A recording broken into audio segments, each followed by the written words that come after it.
What's up, guys? Today we're going to be looking at John of St. Thomas's view of semiotics. Now, I feel a little bit hungover,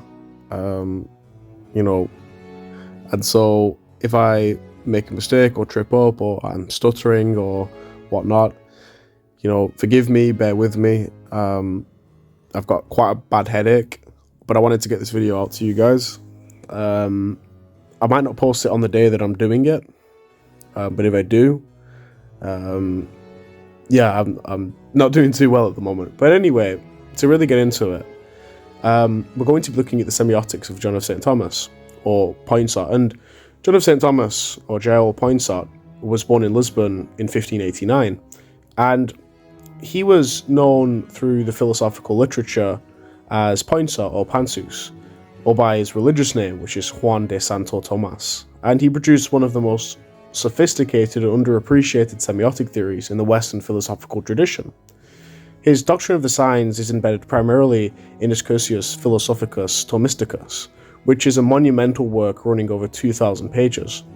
It was first published in separate volumes in Lesela between 1631 and 1635, and subsequently in Rome and Cologne.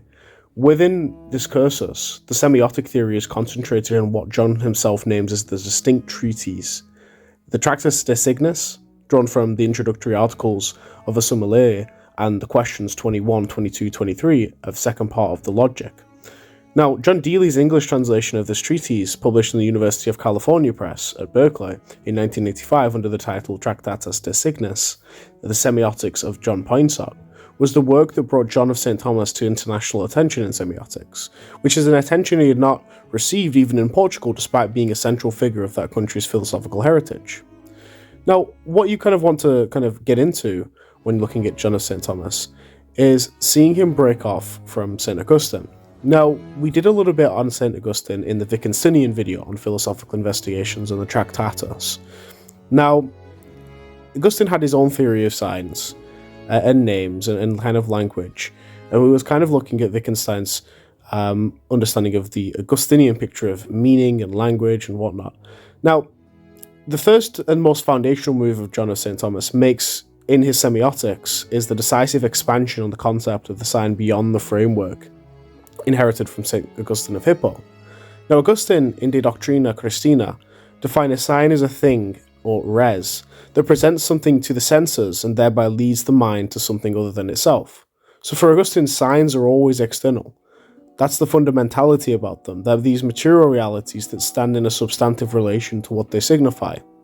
Now, this definition covers things like spoken words and written marks, or, smoke might signify fire, and so forth. All of them are sensible objects that the intellect uses as instruments to reach beyond something, that goes beyond them.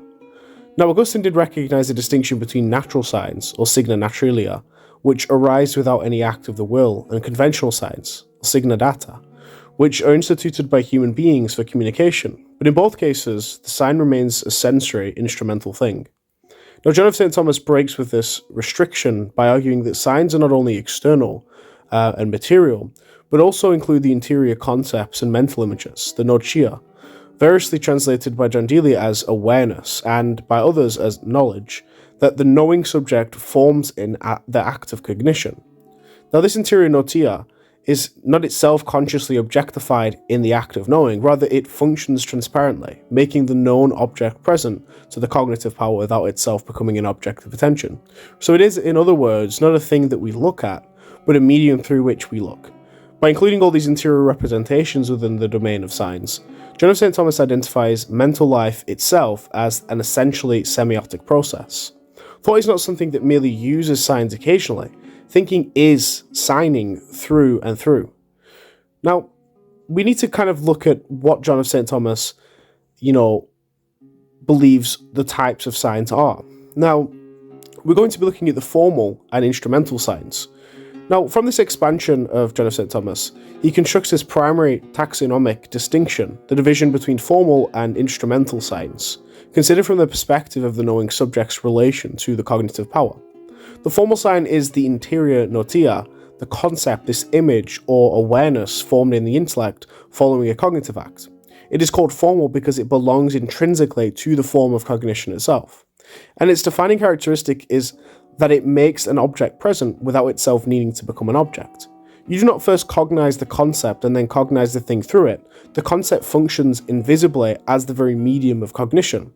This is the most philosophically innovative element of John St. Thomas's semiotic theory. By recognizing that formal signs, right, he demonstrates that semiosis underlies every cognitive act. It's not just those involving external language or the symbols, like Augustine might have viewed. Now, the instrumental sign, by contrast, is an external thing, or an object. Having first been consciously perceived, leads to the cognitive power to something beyond itself. And this is the Augustinian sign. The footprint of an ox represents the ox. The smoke represents the fire. The spoken word represents the concept it encodes. And so this instrumental sign depends on being, and it's first known as the thing before it can function as a sign of something else. And St. John's famous example is the vestige or the footprint, and he illustrates the point that the footprint of an ox in the mud represents the ox precisely because it bears a natural connection to the animal, not because of any human imposition.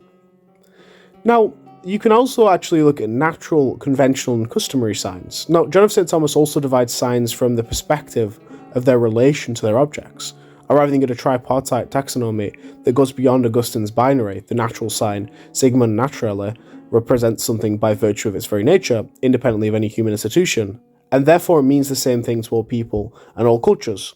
Smoke means fire universally. And then the conventional sign, sigma ad plastitium, which represents by virtue of a human imposition and public authority.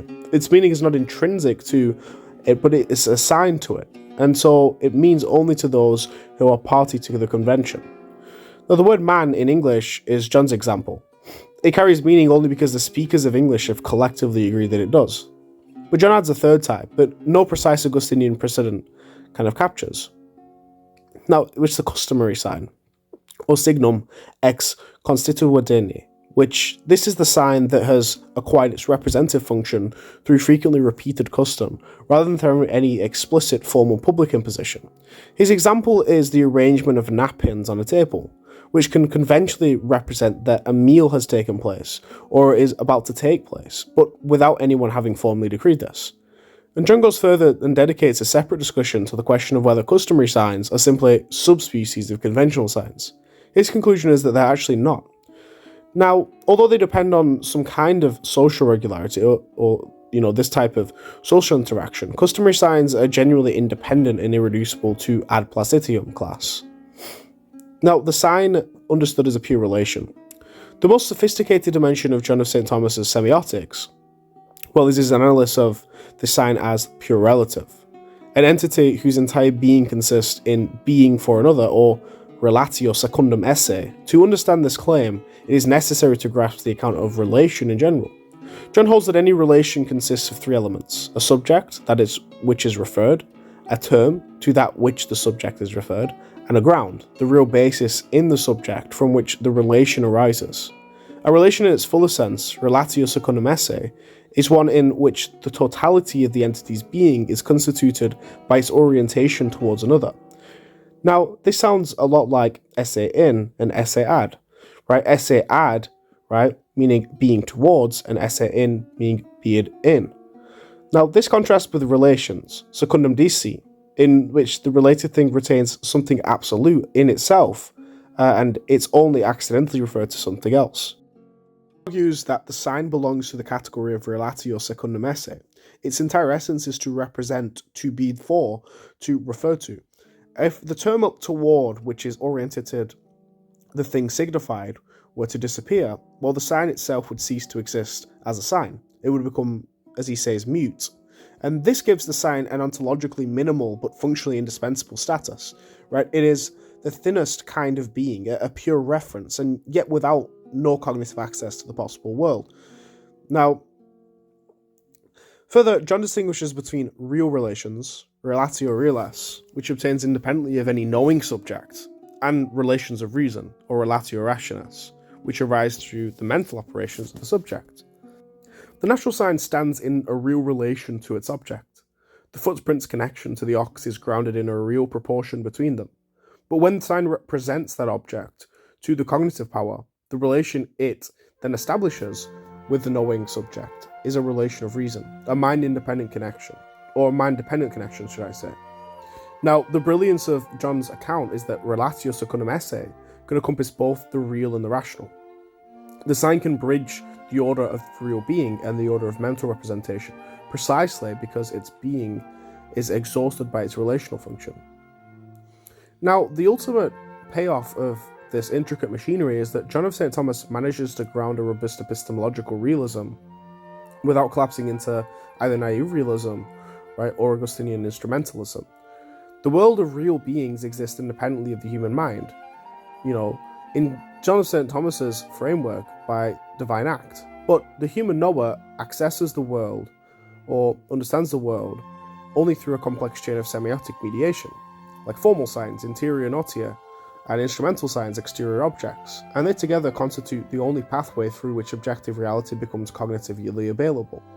Semiotics is therefore not a secondary or linguistic discipline, but is the very foundation of logic and epistemology. Right? It must be treated prior to all other logical operations, because all operations depend on it. Annabella Gradden rightly observes that this move, the kind of identification of semiotics within logic itself, is one of the most striking convergences between John of St. Thomas and Charles Sanders Peirce, who also defined logic as semiotics in his late work. John of St. Thomas achieved this identification nearly 3 centuries earlier, from within a rigorously Thomistic and scholastic framework, demonstrating that Aristotelian Thomistic tradition contained resources for a general theory of science far more powerful than it had been given credit for, until John Deely's recovery of the Tractatus to Signis brought these arguments before a modern philosophical readership.